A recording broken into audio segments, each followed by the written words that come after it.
오늘 우리에게 주신 하나님의 말씀은 아모스, 구약 아모스 3장입니다. 3장 1절부터 15절까지 말씀입니다. 아모스 3장 1절부터 15절까지 한 절씩 교독하겠습니다. 이스라엘 자손들아, 여호와께서 너희에 대하여 이르시는 이 말씀을 들으라. 애굽 땅에서 인도하여 올리신 모든 족속에 대하여 이르시기를, 내가 땅의 모든 족속 가운데 너희만을 알았나니 그러므로 내가 너희 모든 죄악을 너희에게 보응하리라 하셨나니, 두 사람이 뜻이 같지 않은데 어찌 동행하겠으며, 사자가 움킨 것이 없는데 어찌 수풀에서 부르짖겠으며, 젊은 사자가 잡은 것이 없는데 어찌 굴에서 소리를 내겠느냐. 덫을 땅에 놓지 않았는데 새가 어찌 거기 치이겠으며, 잡힌 것이 없는데 덫이 어찌 땅에서 튀겠느냐. 성읍에서 나팔이 울리는데 백성이 어찌 두려워하지 아니하겠으며, 여호와의 행하심이 없는데 재앙이 어찌 성읍에 임하겠느냐. 주 여호와께서는 자기의 비밀을 그 종 선지자들에게 보이지 아니하시고는 결코 행하심이 없으시리라. 사자가 부르짖은즉 누가 두려워하지 아니하겠느냐. 주 여호와께서 말씀하신즉 누가 예언하지 아니하겠느냐. 아스도스의 궁궐들과 애굽 땅의 궁궐들에 선포하여 이르기를, 너희는 사마리아 산들에 모여 그 성 중에서 얼마나 큰 요란함과 학대함이 있나 보라 하라.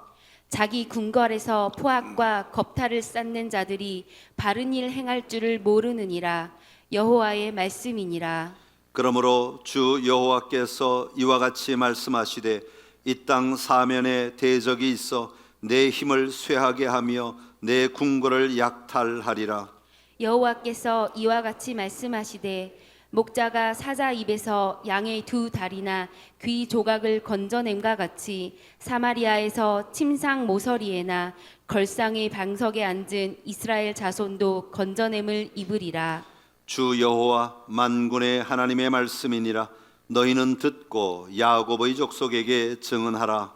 내가 이스라엘의 모든 죄를 보응하는 날에 베델의 제단들을 벌하여 그 제단의 풀들을 꺾어 땅에 떨어뜨리고, 겨울 궁과 여름 궁을 치리니 상하 궁들이 파괴되며 큰 궁들이 무너지리라.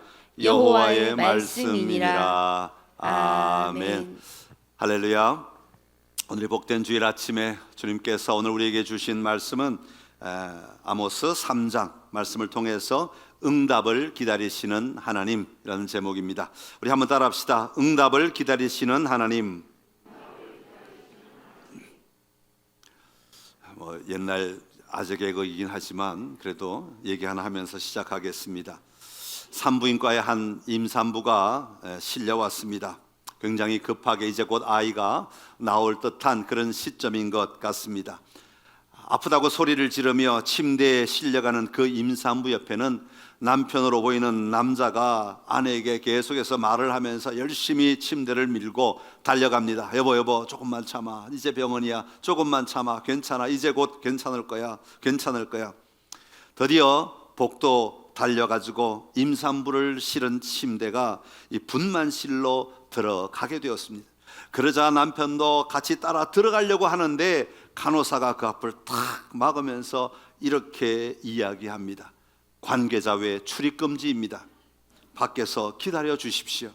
그랬더니 이 남자가 갑자기 소리를 지릅니다. 아니, 이 아이와 이 여자 사이에 나보다 더 관계가 깊은 사람이 있으면 나와보라고. 그래서 내가 관계자가 아니냐, 내가 들어가야 된다, 그렇게 얘기를 하더라는 겁니다. 여러분, 우리 인간은 관계 속에 살아가는 사람들입니다. 관계라고 하는 말은 무슨 뜻입니까? 주거니 받거니 하는 것이 있는 사이라는 거죠. 꼭 돈을 줘야 된다는 얘기 아니라 관계, 서로 말도 하고 서로 알기도 하고 또 서로 뭔가를 나누기도 하고 그러면서 세워지는 것이 관계라는 것입니다. 여러분, 하나님과 우리와의 관계도 마찬가지입니다.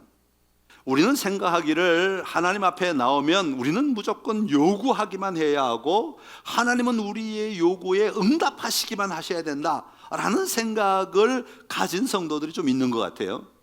그런데 물론 우리가 기도할 때 하나님은 응답하시는 하나님이십니다. 그래서 우리가 요청하거나 우리가 하나님 앞에 뭔가를 요구하면 하나님은 응답하십니다. 그러나 동시에 하나님도 우리에게 요청하시는 하나님이시라는 사실을 우리는 결코 잊어서는 안 됩니다.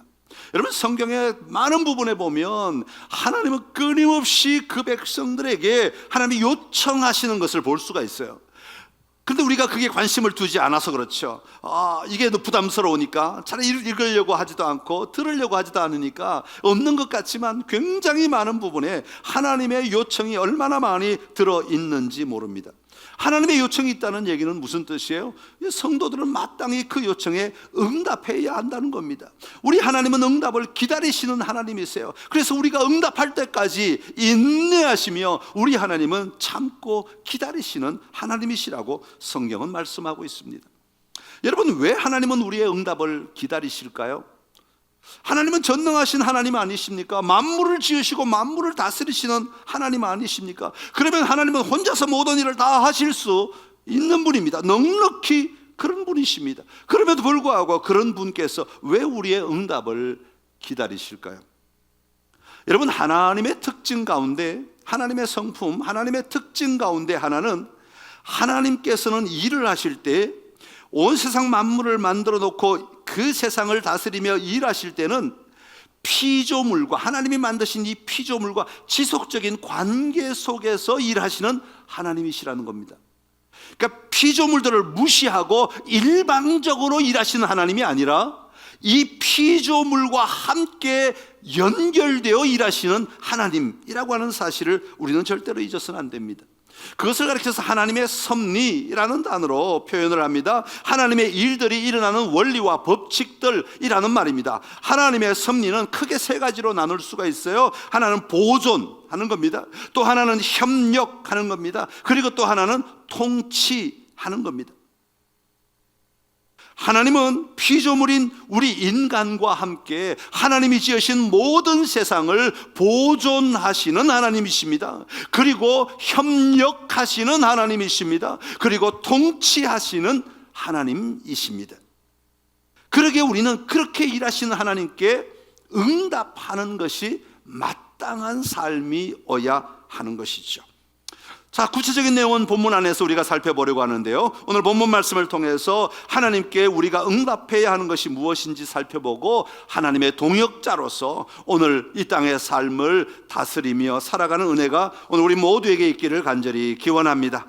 자, 그러면 본문에서 살펴볼 수 있는 응답을 기다리시는 하나님, 첫 번째는 부르심에 대한 응답을 기다리고 계십니다. 우리 한번 따라합시다. 부르심에 대한 응답. 오늘 본문 1절에 보면 1절과 2절의 말씀인데요, 오늘 본문 1절에 보면 뭐라고 시작하고 있는 거니까 이스라엘 자손들아, 그렇게 시작하고 있습니다. 여러분, 이 구약에서 예언자들, 예언서들을 읽을 때 이스라엘이라는 단어가 참 많이 나오는데, 예언서들은 이제 남북으로 갈려지고, 이스라엘이 남북으로 갈려지고 난 다음에 그 이후에 포로기까지, 포로 이후까지의 사역하는 사람들이니까 이때 이스라엘아라고 성경에 나오면 우리는 두 가지를 생각해야 됩니다. 첫 번째는 뭐냐 하면 북이스라엘을 가리키는 단어로 이스라엘을 사용할 때입니다. 그러니까 이스라엘아, 이게 이제 남북이 갈라진 상황에 솔로몬 이후의 이야기라는 것을 우리가 알고 나면, 그 말씀이라는 것을 알고 나면, 거기에 이스라엘이 나오면 이거는 북이스라엘을 향하여 하시는 말씀이구나 하는 걸 발견해야 하고, 두 번째는 남유다와 북이스라엘 모두를 가리킬 때도 이스라엘아, 그렇게 말씀하십니다. 그러니까 우리는 본문의 그 문맥 속에서, 본문 전체 흐름 속에서 이게 전체를 가리키는 것인지 아니면 북쪽만 가리키는 것인지를 분별해 낼 수 있어야 하는 것이죠. 자, 그러면 오늘 본문에서는 이게 북쪽만 가리키는 것인지 전체를 가리키는 것인지를 어떻게 발견할 수 있는가? 이스라엘 자손들아 그랬어요. 자, 그러면 이거는 첫 번째, 이스라엘, 북이스라엘만 가리킨다. 두 번째, 전체를 가리킨다. 뭐죠? 두 번째, 전체를 가리키는, 왜? 이스라엘들아 그랬으니까 복수로 사용하니까 전체를 가리키고 있는 말이죠. 아모스는 오늘 이 남유다까지, 지금 본인은 남유다 사람으로서 북이스라엘에 가서 말씀을 선포하고 있으니까 말씀 선포하는 대상이 북이스라엘에 제한된 것 같지만, 하나님의 말씀은 지금 오늘 3장에서 하나님의 말씀은 북이스라엘, 지금 네가 눈앞에 보고 있는 그 상황에만 이 말씀이 적용되는 게 아니라 나중에 남유다 사람들이 이 말씀을 읽을 때에도 이 말씀이 적용된다 라는 것을 포함하고 있는 단어입니다. 그러니까 오늘 우리가 이 3000년이 지났지만 오늘 우리에게도 이 말씀은 여전히 적용되고 있고, 여기서 이스라엘 족속들아 라고 할 때는 우리까지도 포함될 수 있는 말씀이라고 하는 것을 우리가 전제로 이 말씀을 읽어야 하는 거죠. 1절 끝에도 보면 이렇게 말해요. 모든 족속에 대하여 이르시기를. 그랬어요. 그러니까 모든 족속이니까 지금은 하나님은 두 족속을 가리켜서 남유다와 북이스라엘을 향해서 말씀하시니까 모든 족속이니까 전체 이스라엘을 말하고 있는 거죠. 그리고 또 하나는 이들의 정체성에 관한 부분입니다. 남유다의 정체성은 다윗 언약입니다. 그래서 남유다는 유다 지파로서 하나님이 약속하신 메시아가 이 가문에서 태어날 것이라고 하는 것을 가지고 정체성을 계속해서 유지하며 살아가는 나라가 남유다입니다. 그런데 이스라엘 전체를 향하여서 하나님이 그들의 정체성을 이야기할 때는 무엇을 이야기하는가 하면, 애굽에서 노예 생활을 하던 이들을 하나님이 건져내셨다, 여기에 정체성이 있는 겁니다. 1절 중간에 보면 이렇게 말씀하고 있습니다. 이 말씀을 들어라. 애굽 땅에서 인도하여 올리신 모든 족속에 대하여 이르시기를, 그렇게 말하고 있죠. 그러니까 지금 이 모든 족속, 전체 이스라엘이 가지고 있는 정체성은 뭐냐 하면, 하나님께서 애굽의 노예로 살아가고 있던 그들을 건져 올려내신 사람들이다 라는 것이 오늘 이 이스라엘이 가지고 있는 정체성임을 보여주고 있습니다. 이것은 그들이 무엇을 붙들고 살아야 하는 사람들인가, 그들이 어떤 삶을 계속해서 영위해야 하는 사람들인가 하는 것을 이 한마디 문장 속에 다 담겨 있는 겁니다. 여러분, 이스라엘 백성들이 애굽의 노예로 살아가다가 모세를 통하여서 하나님께서 광야로 데리고 나오십니다. 그리고 거기서 하나님이 언약을 맺으시죠. 그게 시내산 언약이에요. 시내산에서 하나님이 그 백성과 약속을 맺었다. 그래서 시내산 언약이라고 부릅니다. 시내산 언약에는 출애굽기 19장 5절 6절에 보면 너희는 내게 대하여 제사장 나라가 된다, 그렇게 말씀하시죠. 그러면서 거룩한 백성이 되라고 말씀하세요. 제사장 나라가 되려면 너희가 거룩해야 한다는 거예요. 왜냐하면 제사장이라고 하는 직분이 가진 역할이 뭐냐 하면 백성과 하나님을 연결시켜 주는 사람이 제사장이에요.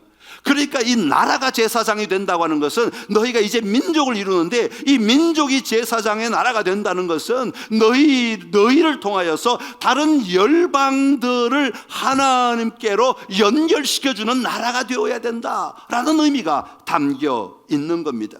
온 열방 앞에서 하나님의 백성으로서 하나님을 믿고 의지하며 살아가는 모습을 보여줌으로 말미암아 온 열방이 너희들이 만난 하나님이 살아계심을 알고 그 하나님 앞에 나올 수 있도록 하는 역할을 해야 하는 게 이스라엘이다 라는 것을 말씀하고 있는 게 3장 1절의 말씀입니다. 그런데 이스라엘은 그렇게 살았습니까? 지금 오늘 아모스가 가서 외칠 수밖에 없는 것은 이스라엘 백성들이 그 삶을 살고 있지 못하다는 거예요. 하나님을 떠난 것입니다. 제사장 나라로서 가장 중요하고 가장 기본적인 이 사항을 감당하지 못하고 있다는 겁니다. 하나님은 바로 그것을 지적하신 것이죠. 내가 너희를 왜 불러냈는데, 내가 너희를 왜 선택했는데, 내가 너희를 왜 제사장 나라로 삼았는데 너희가 지금 어떻게 살아가고 있느냐 하는 것을 지적하고 계신 것입니다. 사랑하는 성도 여러분, 하나님은 저와 여러분을 사랑하셔서 저와 여러분을 선택해 주셨습니다. 그리고 그 선택하신 저와 여러분을 하나님은 친히 불러 주셨습니다. 사도 바울은 그것을 로마서 8장 29절 30절에서 이렇게 말씀하고 있습니다. 우리 같이 읽어보겠습니다. 하나님이 미리 아신 자들을 또한 그 아들의 형상을 본받게 하기 위하여 미리 정하셨으니 이는 그로 많은 형제 중에서 맏아들이 되게 하려 하심이니라. 미리 정하신 그들을 또한 부르시고 부르신 그들을 또한 의롭다 하시고 의롭다 하신 그들을 또한 영화롭게 하셨느니라. 아멘. 여러분, 왜 하나님께서 저와 여러분을 불렀다고요? 그 아들의 형상을 본받게 하기 위함이라고. 그래서 많은 형제 중에서 맏아들이 되게 하시겠다고, 하나님의 나라의 유업을 이어받을 자로 우리를 삼으시겠다고 말씀하고 있는 겁니다. 사도 베드로는 이 내용을 다른 말로 표현하지요. 어두운 데서 불러내어 그의 기이한 빛에 들어가게 하시려고 우리를 부르셨다고 말씀하고 있습니다. 사도 바울은 말하기를 우리를 부르신 것은 그의 아들로 더불어 교제케 하도록 하기 위하여 우리를 부르셨다고 말씀하고 있습니다. 자기 나라의 영광에 이르도록 우리를 부르신 것입니다. 예수 그리스도에게 속하도록 우리를 부르셨다고 말씀하고 있는 것입니다. 오늘 우리는 이런 주님의 부르심을 통해 하나님의 자녀가 되었습니다. 그러기에 우리는 이 부르심에 대한 응답의 삶을 사는 자가 되어야 하는 것입니다. 여러분, 그렇다면 어떻게 살아야 이 부르심에 응답하는 삶을 살아갈 수 있겠습니까? 우리가 예수님을 믿음으로 말미암아 죄로부터 자유한 자가 되었습니다. 그러나 이 땅의 삶은 여전히 죄로 가득한 삶입니다. 우리가 걸어가는 걸음걸음 속에 죄악들이 가득하기에 우리는 그 자리자리마다 나아갈 때 하나님이 나를 부르셨다는 사실을 알고 주님의 부름받은 자라는 사실을 알고 우리는 늘 깨어있는 삶을 사는 자들이 되어야 합니다. 왜 깨어있어야 합니까? 그 죄들이 나를 지배하지 못하도록. 다시 말하면 부름받은 자로서의 분명한 정체성을 가지고 살아갈 때 죄가 나를 지배하지 못하도록 깨어있는 삶을 살아가는 것, 이것이 부르심에 응답하는 삶인 것입니다. 거룩함을 향해 점점 나아가야 합니다. 그리스도를 닮아가야 합니다. 사도 바울이 고백한 대로 뒤에 있는 것은 잊어버리고 앞에 있는 것을 잡으려고 표대를 향하여 그리스도 예수 안에서 하나님이 위에서 부르신 그 부름의 상을 위하여 달려가는 자들이 되어야 하는 것입니다. 이것이 부르심에 응답하는 삶을 살아가는 자들의 모습입니다. 사랑하는 성도 여러분, 오늘 저와 여러분의 삶에서 우리가 부르심을 받은 자임을 다시 한번 분명히 확인하고 고백하고, 그리고 부르심에 응답하며 살아가는 삶이 오늘 저와 여러분의 삶이 되시기를 간절히 기원합니다. 두 번째로, 응답을 기다리시는 하나님은 말씀에 대한 응답을 기다리십니다. 한번 따라합시다. 말씀에 대한 응답. 구약에서 하나님께서 백성들에게 말씀을 전하실 때 이 선지자를 세워 말씀하시죠. 누군가를 세워서 말씀하실 때가 많습니다. 물론 직접 말씀하실 때도 있지만 선지자를 세워서 말씀하십니다. 특별히 남북으로 갈라진 이후로는 하나님께서 선지자들을 사용하셔서 하나님의 일들을 선포하십니다. 오늘 아모스도 선지자 가운데 하나이지요. 그런데 아모스는 남유다 사람이다 보니까 북이스라엘에 가서 지금 북이스라엘 사람들 향하여 하나님의 말씀을 전하고 있는데, 이 북이스라엘 사람들이 이 아모스를 선지자로 인정하지 않는 겁니다. 여러분, 왜 인정하지 않겠습니까? 두 가지 의미가 있겠죠. 하나는 하나님 말씀이 듣기가 싫은 거예요. 아니, 누구든지 와서 이게 하나님이 말씀하셨다라고 하면 듣기 싫은 거예요. 왜 듣기 싫겠어요? 지금 너무 재미있거든요. 너무 즐겁거든요. 자기들 마음대로 살아가는 삶이 너무 행복한 것 같아요. 자기들 마음대로 죄를 짓고 그 죄 가운데 뒹구는 게 얼마나 자유로운 것 같고 얼마나 행복한 것 같고 얼마나 마음껏 누리고 있는 삶이니까 하나님이 말씀하신다, 이게 듣기가 너무 싫은 거예요. 두 번째는, 네가 진짜 선지자야? 이 선지자의 정체성에 대하여 의심하기 시작한 거예요. 물론 이 두 번째도 첫 번째 때문에 아마 나오게 된 것일 수도 있어요. 너는 남쪽 사람인데 왜 여기 와서 선지자 노릇하는 거야? 너 진짜 선지자 맞아? 이런 얘기를 막 하고 있는 것이죠. 자, 이런 사람들에게 오늘 아모스는 하나님이 지금 말씀하신 것은 정말 맞는데 너희들 이 증거들을 봐라, 이 삶의 자리들을 봐라, 하나님이 그냥 말씀하시겠는가? 그러면서 시적 표현을 써서 자기가 선지자됨을, 그리고 하나님의 말씀이 엄중함을 소개하는 대목이 3절부터 8절까지의 말씀입니다. 3절에는 말합니다. 두 사람이 뜻이 같지 않은데 어찌 동행하겠느냐? 하나님과 내가 같은 뜻을 가지고 있고 같은 마음을 가지고 있지 않으면 내가 어떻게 하나님의 말씀을 선포할 수 있겠느냐? 하나님이 어떻게 일하시겠느냐? 그런 의미를 담고 있습니다. 4절에는 사자가 움킨 것이 없는데 어찌 수풀에서 부르짖겠느냐? 사자가 움킨 것이 없는데, 여러분, 사자는 동물의 왕국 보시면 이 아프리카에서 사자 사막 같은데 이제 수풀 뒤에 사자가 딱 이렇게 숨어 있잖아요. 목표물을 발견하면 사자가 딱 움츠리는데 네 발을 완전히 땅에 이 무릎까지 그걸 뭐라 그러죠? 포복을 하죠. 배까지 땅에 딱 붙이고 딱 완전히 이러고 있다가 이제 짐승이 가는 방향 가까이 좀 나아가기 위해서 살금살금 거리를 맞춰가지고 가는데 이 소리가 안 난대요. 이 발을 옮겨 놓는데 모래 위를 옮기는데 소리가 나지 않는데, 그 정도로 신중하게 소리를 내지 않고 갑니다. 그러다가 어느 시점이 딱 뛰어서 여기서 달려가면 잡을 수 있겠다 하는 포인트가 딱 나오면 벌떡 일어나서 쏜살같이 달려가죠. 그런 다음에 앞발로 치고 발톱으로 치고, 그리고는 그 강한 이빨로 목을 물어뜯습니다. 그런 다음에 이 짐승이 자기 손에 완전히 장악되었다, 잡혔다라고 느껴질 때에 소리를 지르는 겁니다. 사자가 자기 가족들을 부르는 거겠죠. 그런 다음에 이제 이걸 뜯어 먹게 되는 거죠. 여러분, 하나님께서 왜 나를 통해 이렇게 소리를 바라시겠느냐? 왜 하나님께서 선지자 아모스를 통해서 너희 죄를 돌이키라고 이렇게 하나님의 표효를 나를 통해서 전달하겠느냐? 하나님이 이 잘못된 것을 잡았기 때문 아니냐? 이 잘못된 것을 잡았기 때문에, 보았기 때문 아니냐? 하나님이 그거 붙들고 너무너무 안타까우셔서 소리 지르고 있는 거 아니냐? 그런 의미를 가지고 있습니다. 5절에 덫을 땅에 놓지 않았는데 새가 어찌 거기 치이겠습니까? 덫이 없다면 새가 어떻게 떨어져서 거기서 잡혀 있겠느냐? 덫이 있다는 증거 아니겠느냐? 그런 의미들이죠. 성읍에서 나팔이 울리는데 백성이 어찌 두려워하지 아니하겠느냐? 하나님의 사이렌 소리가 막 울려 퍼지면 사람들이 우리도 지금 이 동네에서 울리는 사이렌 소리가 막 들리면 지금 전쟁 났어? 뭐야 지진 났어? 뭐야? 막 우리가 두려워하지 않겠습니까? 마찬가지예요. 하나님의 이 음성이 터져 나오는데 백성이 두려워하는 거, 이거 마땅한 것 아니겠느냐? 라고 말씀하십니다. 그러면서 7절과 8절에 이렇게 말씀하십니다. 우리 같이 읽어 보겠습니다.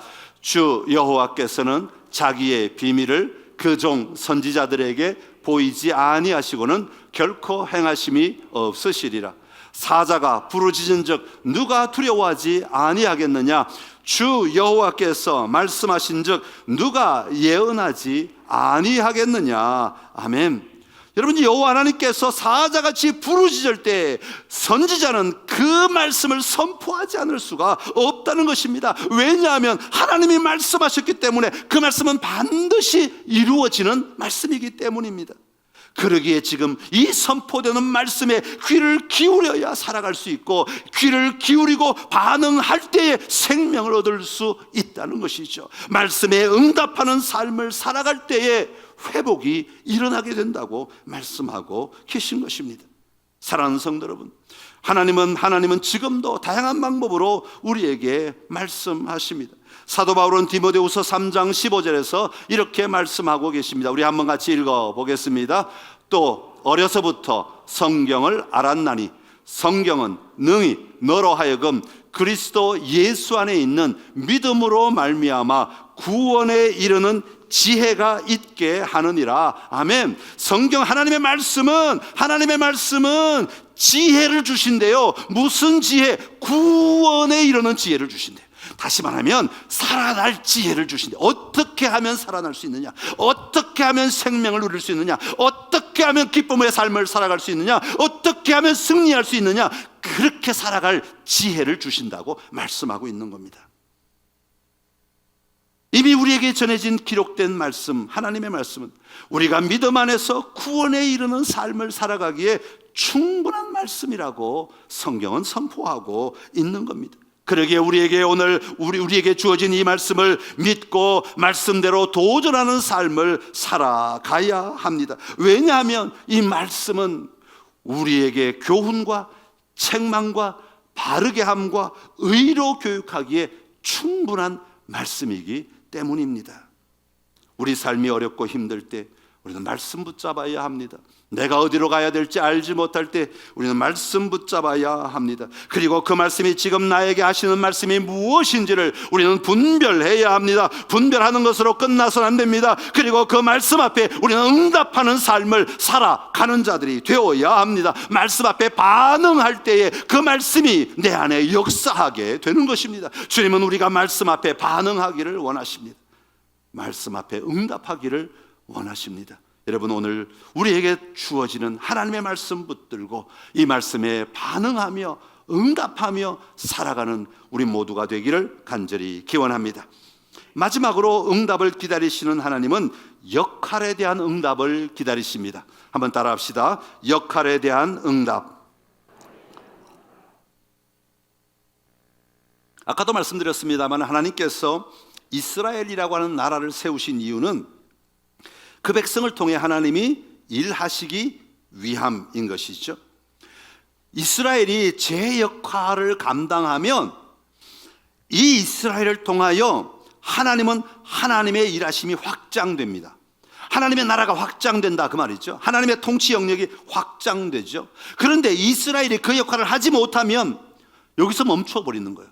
계속해서 여기서 머물러 있을 수밖에 없는 겁니다. 그렇기 때문에 하나님은 하나님이 세우신 목적대로 사용되지 못할 때, 그 역할을 감당하지 못할 때 하나님은 심판을 선포하지 않을 수가 없어요. 왜? 무너뜨리고 다시 세우셔야 하니까.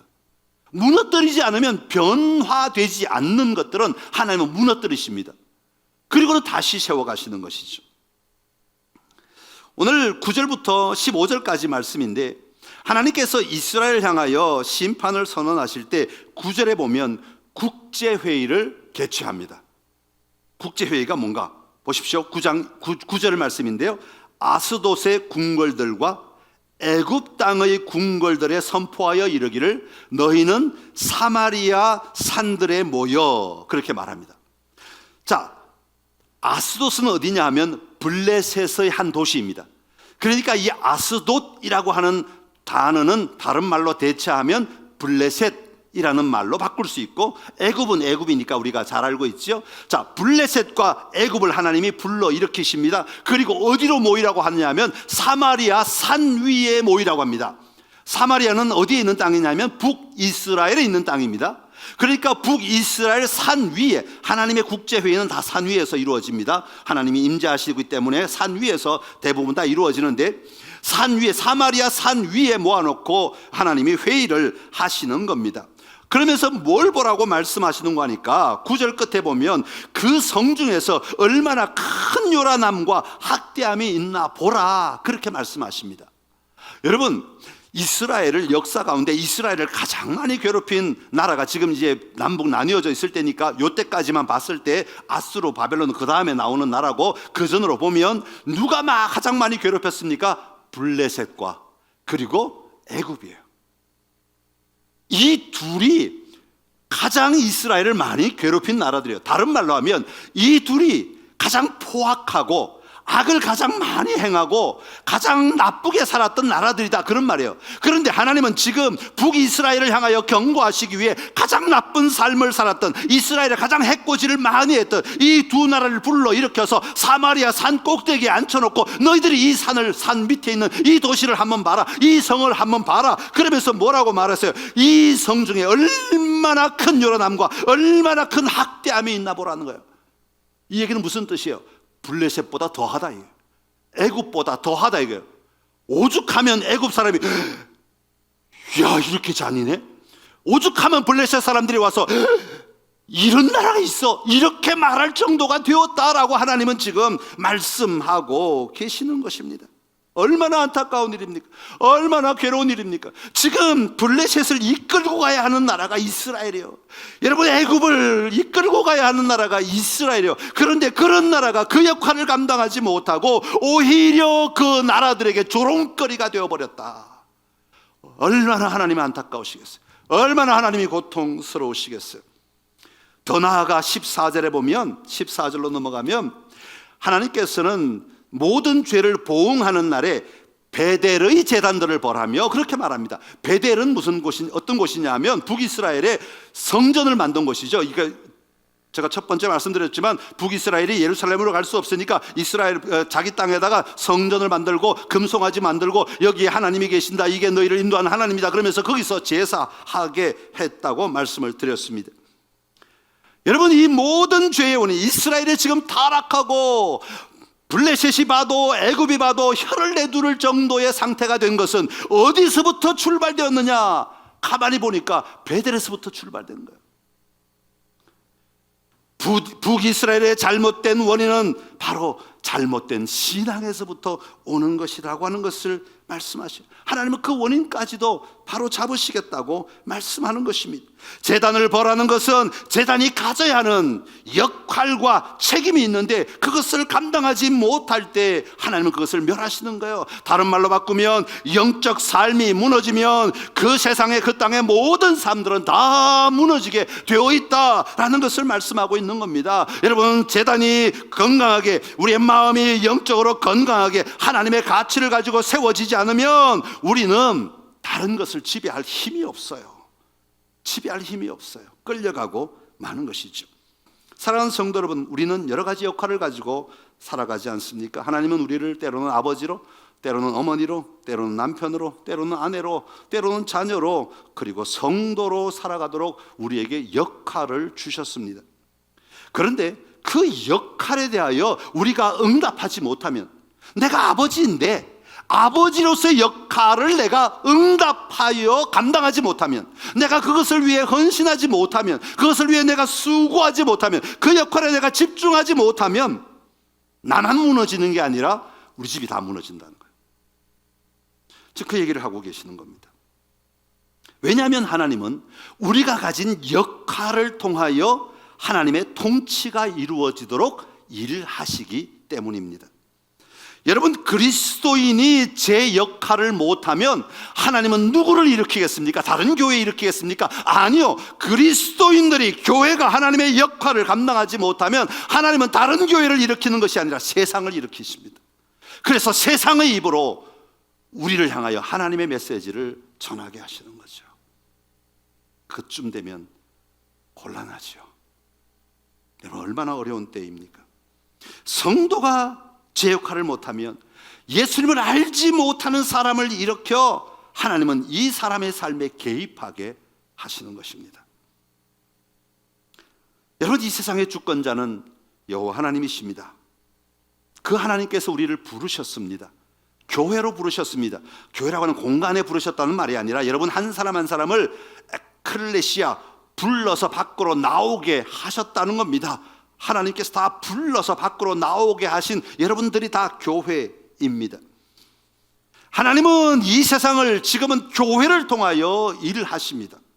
교회를 통하여 이끌고 가기를 원하시는 것이죠. 이 말은 교회 조직이 세상을 이끈다는 말이 아닙니다. 선창교회가 용문동의 대표 교회가 되어가지고 이런 얘기가 아니라 우리 각자의 삶을 통하여 하나님은 이 세상을 이끌고 가기를 원하신다라고 말씀하시는 것입니다. 그렇기 때문에 뭐 정치적인 당을 만들거나 교회가 뭐 제가 뭐 대통령에 출마하거나 어떤 장로님이 대통령에 출마했다고 이 나라가 바뀌는 게 아닙니다. 그런다고 하나님의 나라가 확장되는 게 아니라 우리 각자가, 교회인 우리 각자가 하나님의 마음으로, 하나님의 가치로, 하나님의 정신으로 온전히 무장하여 제 역할을 감당하며, 성도로서의 역할을 감당하며, 교회로서의 역할을 감당하며 살아가면 이 나라가 따라온다는 것입니다. 그게 교회가 세상의 소망이다라고 말하는 그 말의 의미 중에 하나입니다. 교회인 우리 성도들이 분명한 하나님 나라의 가치를 가지고 살아갈 때, 생각하고 행동하고 반응하며 그 역할에 맞게 살아갈 때 우리 주변은 변화되게 되어 있습니다. 오, 저렇게 사는 것도 있구나. 아, 저렇게 사니까 저런 일들이 일어나는구나. 아, 저렇게 사니까 건강하구나. 아, 저렇게 사니까 아름답구나. 저렇게 사니까 목표를 향해서 잘 달려가는구나 하는 것들을 보며 살아가는 거예요. 그런데 지금은 보여줄 게 없으면 자기 방식대로 살아갈 수밖에 없는 거죠. 하나님의 백성들이 제 역할을 감당해야 하는 겁니다. 하나님은 우리를 통해 일하시기 때문입니다. 여러분, 오늘 역할을 감당하도록 하나님은 우리를 부르고 계십니다. 선창의 모든 가족들이 하나님 나라의 가치를 알고 하나님의 부르신 역할에 응답하는 삶을 살아가심으로 여러분의 세상을, 우리의 세상을 변화시켜 나가는 놀라운 삶이 우리에게 회복되기를 간절히 기원합니다. 기도하겠습니다. 참 좋으신 우리 하나님 아버지, 은혜를 감사합니다. 우리를 불러주셔서 감사합니다. 하나님의 자녀 되게 하여 주셔서 감사합니다. 예수 그리스도의 구원의 은혜를 누리게 하여 주시니 감사합니다. 이 부르심에 합당한 응답하는, 부르심에 대한 응답을 누리며 살아가는 저희들 되게 하여 주시옵소서. 하나님, 오늘도 여전히 말씀하고 계시는 하나님의 말씀에 응답하며 살아가기를 원합니다. 말씀에 기초하여 그 말씀이 우리에게 하시는 음성을 듣고 반응하며 살아가는 자 되게 하여 주옵소서. 역할에 대한 반응을 하며 살아가기를 원합니다. 아버지, 우리에게 주어진 성도라고 하는 역할, 또 다른 많은 역할들을 우리가 바르게 감당함으로 말미암아 하나님의 마음을 가지고, 하나님의 가치를 가지고, 하나님의 인도하심을 가지고 우리가 살아낼 때에 아버지, 우리의 삶의 자리는 변화될 줄로 믿습니다. 우리의 세상은 변화될 줄로 믿습니다. 아버지, 그런 교회가 되게 하여 주옵시고 그런 삶이 되게 하여 주시옵소서. 예수님의 이름으로 기도드리옵나이다. 아멘.